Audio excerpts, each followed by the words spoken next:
natin yung kanina napainit ko na sana, luto-luto ko na to. So, kulang pa siya sa itin. Pero ngayon, okay na. Yan. Tanggalin na siya natin. I-set aside na natin. Munggo. Ito yung munggo. Pag ganyan yung kulay, okay na yan. Magluluto tayo ng tawag dito sa amin, tawag dito, totong tawag sa amin dito, probinsya.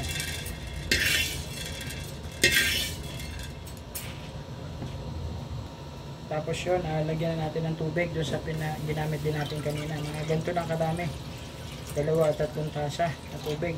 Yan. At pakulaan natin tong munggo kasi matigas pa to, so kailangan natin yan palambutin pa. Yan, antayin natin na lumambot. Hayaan lang natin na kumulo siya, lumambot. Okay lang yan. Pwedeng iwan to, pwedeng pero balikan pa rin, baka masunog. Yan, papakuluin lang natin siya, palalambutin natin. Inilipat ko nga pala ng mga katoks dito sa ating pressure, pero hindi naman siya naka-pressure. Pakuluin ko lang. And then dito kasi mas malalim sa kawali, may mababaw eh. Yan, inilipat ko siya sa pressure kasi mas malalim to. Marami kasi yung natin eh, yung natin bigas.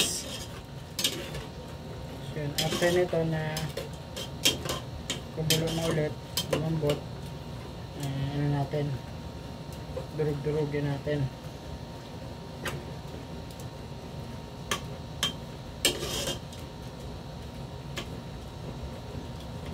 Sarap pa din na durug-durug.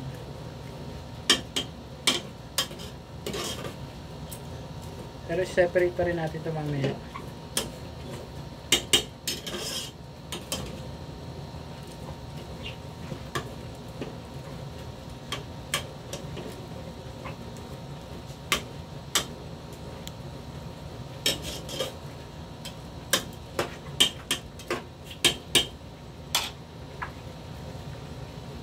Kailan natin na lumambot. Yan, separate na natin kasi tuyo na. Yan. Tapos lagyan natin ito ng tubig.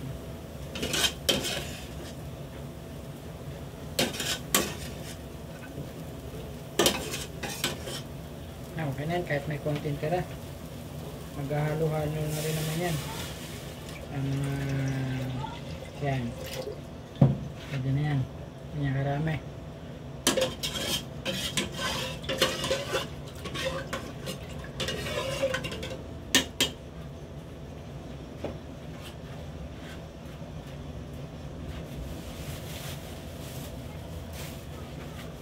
Tara.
Yan, doon ko nga pala sa loob hinugasan itong hinugasan ko yung bigas para sure na malinis.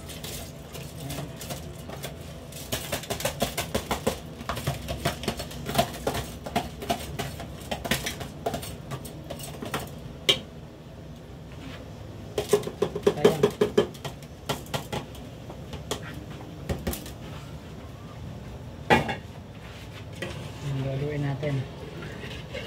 tuyo na siya munggo. Kasama na yung konti munggo sa kanya.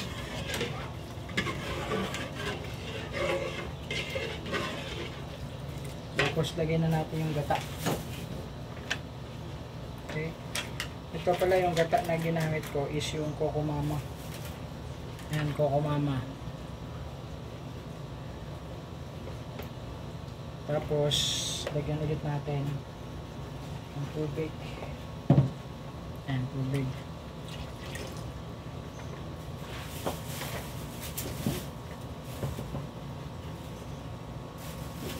Then konting vanilla. Konting-konti lang na vanilla. Ayan.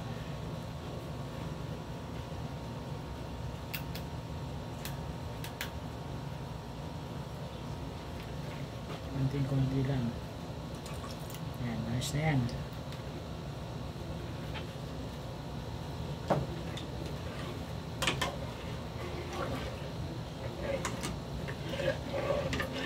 Haluin lang yung haluin para yung bigas maluto.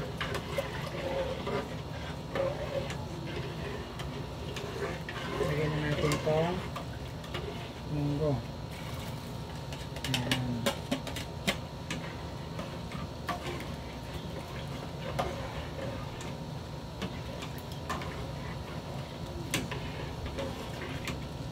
Haluin lang natin ang haluin hanggang sa yung bigas maluto.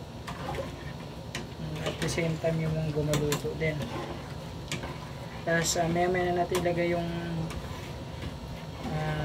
ibap and then yung ating asukal. So kuha tayo ng measuring cup para dun sa ating asukal.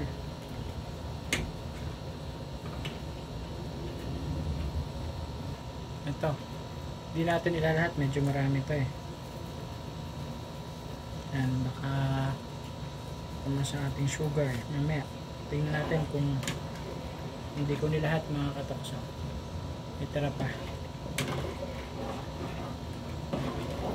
Yan, nakikita nyo yung texture, hindi pa yan. Palalaputin pa natin yan ng gusto.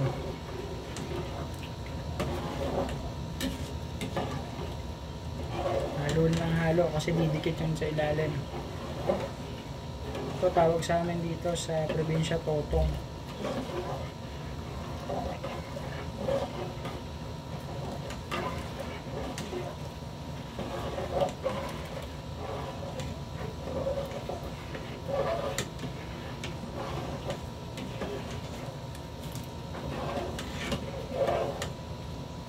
Ayan, malapit ng luto mga katoks. Nalagay ko na nga pala yung gatas kanina.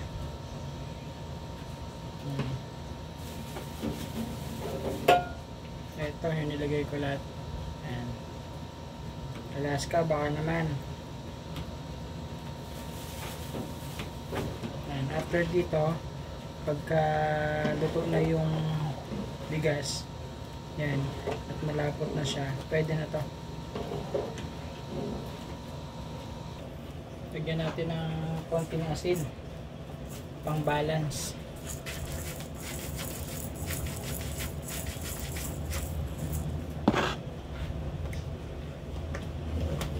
Malapit na siya, malapit na maluto. Kita nyo, malapit na siya. Kaya continuous na yung halo nito, hindi na pwedeng bitaw-bitawan to. Malapit na maluto mga katoks. Ito, yan, luto na yung kanin niya. So ready to serve na ito mamaya. Kaya yun lang. So sa susunod na video, paalam. Sana may natutuwan kayo.